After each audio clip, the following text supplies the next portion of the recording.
नमस्कार, kitchen queen रोहिणीमध्ये तुम्हा सगळ्यांचे मनापासून स्वागत.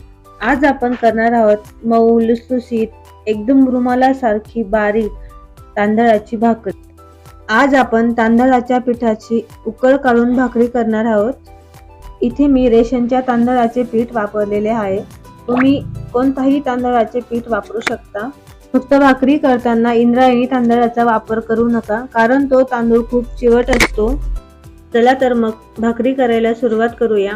आता मी इथे एका पातेल्यात 3 वाटी पाणी घेतलेले आहे. एकाच वाटीचे प्रमाण घेणार आहोत. ज्या वाटीने पाणी घेतले त्याच वाटीने मी 3.5 वाटी तांदळाचे पीठ घेणार आहे. भाकरी करताना तांदळाचे पीठ बारीकच वापरावे. तुम्ही किती भाकरी करणार आहेत त्या अंदाजानुसार मीठ घाला. 1 चमचा तेल घालू. चला तर आता आपण गॅस चालू करून पाणी उकळायला ठेवू. पाण्याला लवकर उकळ यावी यासाठी मी पातेल्यावर झाकण झाकून ठेवते.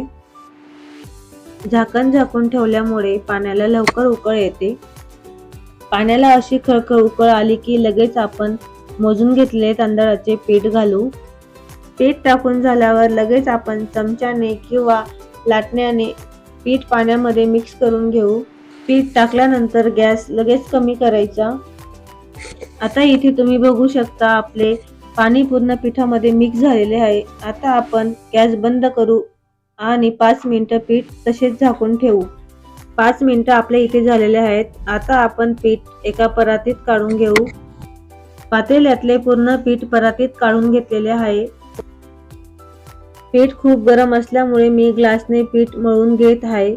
पीठ खूप कोरडे वाटत असेल तर तुम्ही गरम पाण्याचा वापरही करू शकता. इथे मी साईडला गरम पाणी करून ठेवलेले आहे.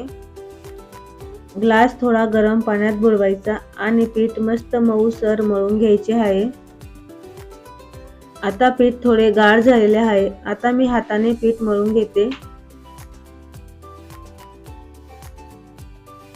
आपले पीठ जेवढे मऊसूत तयार होईल तेवढ्या आपल्या भाकऱ्या मऊ लुसलुशीत तयार होतात.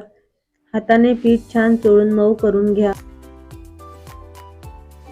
इथे आपला पिठाचा मऊसूत गोळा करून तयार आहे. आता आपण छोटे छोटे गोळे घेऊन भाकरी लाटून घेऊ. तुम्ही भाकरी थापूनही घेऊ शकता. भाकरीसाठी एक छोटा गोळा काढल्यानंतर उरलेले बाकीचे पीठ आपण झाकून देणार आहोत.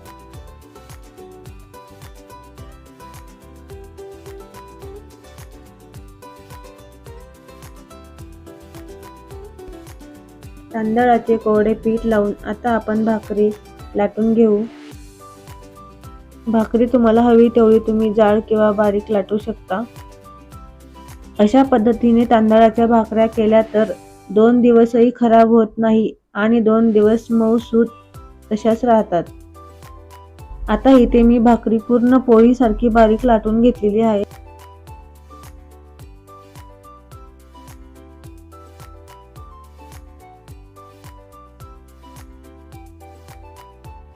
तर भाकरीला एका साईडने पाणी लावून घेऊ.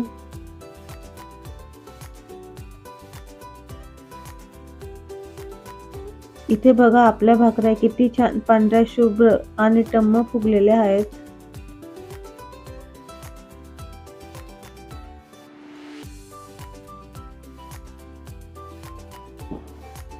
चला तर मग राहिलेल्या सर्व भाकऱ्या मी अशाच प्रकारे तयार करून घेते. मी भाकरी तयार करते तोपर्यंत तुम्ही पटकन व्हिडिओला लाईक करा.